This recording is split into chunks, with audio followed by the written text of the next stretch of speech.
Good day and welcome. My name is Krisecco, and this week we're going to jump into 1.16, overhauling this classic Minecraft island village into what is essentially a piece of modern art. Then again, apparently this is also modern art, so maybe not. Anyway, we start out by terraforming half our first section with light grey concrete, which will form the base for a plaza-style pattern that will cover the entire island. Next, the game decided to crash after making this observatory.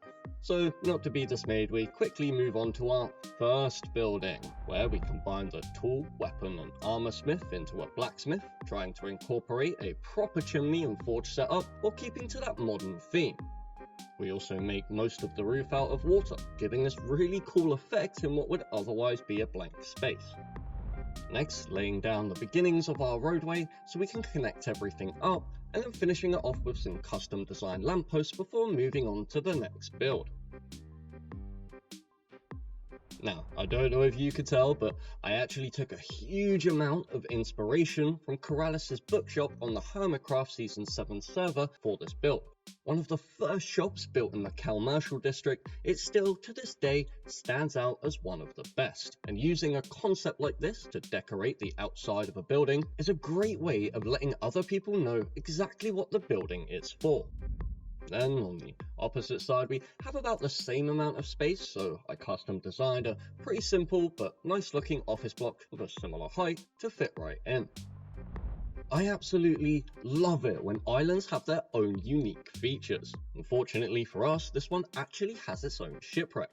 It does, however, look a bit run down, so by getting rid of that road, restoring it to a more well-built state, and surrounding the area and even adding on a small dock, we basically turn the shipwreck into a commercial attraction.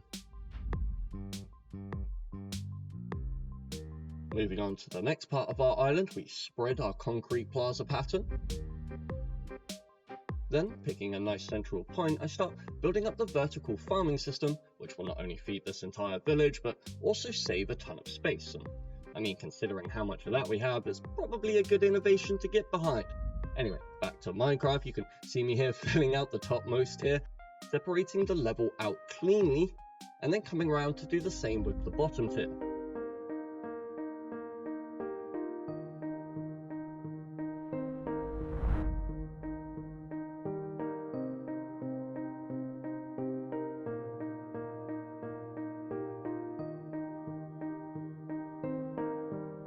Finally, finishing it all off by laying down the roadways and completing the connections between each tier.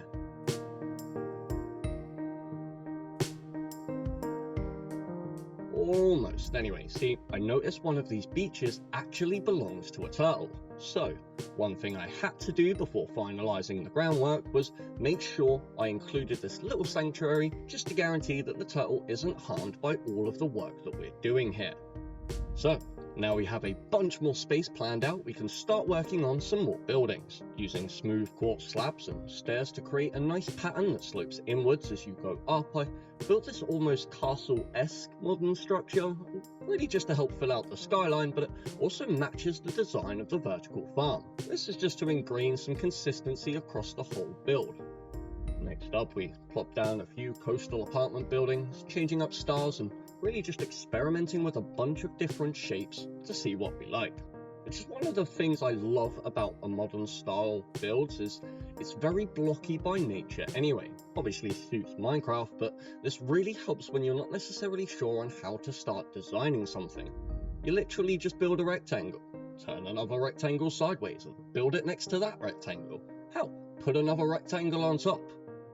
I mean, obviously there's a bit more that goes into it down the line, but to really get started designing modern architecture, that's really all you need to know pretty much. It's great. And in Sat's contradiction to what I just said, here we have the first of two cylindrical towers mirrored on either side of the vertical farm. This completes the centerpiece of our island. So far, this whole place is really starting to come together. Hell, it looks even better during the nighttime. Also, while we were off cam doing some tidying up work, 3 more turtles decided to spawn, and even a little baby one too. That's so cute. At least we know they like it here. Now we're pretty much on the home stretch. A few more houses here and there to fill in the gaps, and we can move on to the finishing touches. Here I'm still messing about with different styles. Inspiration for this particular build I actually found on Reddit, which is another great place for sourcing ideas. Next little area I thought wasn't really quite big enough to do it justice, so I went ahead and widened it slightly so I could fit 2 more houses snugly in the corner.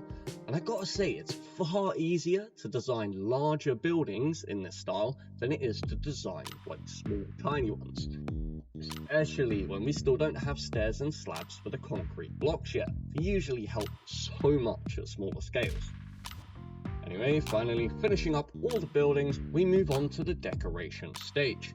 Adding benches, bins and bushes really helps to set the scene, and also a really cool way to bring some life to your towns is through adding in a marketplace, and our modern equivalent is certainly no different.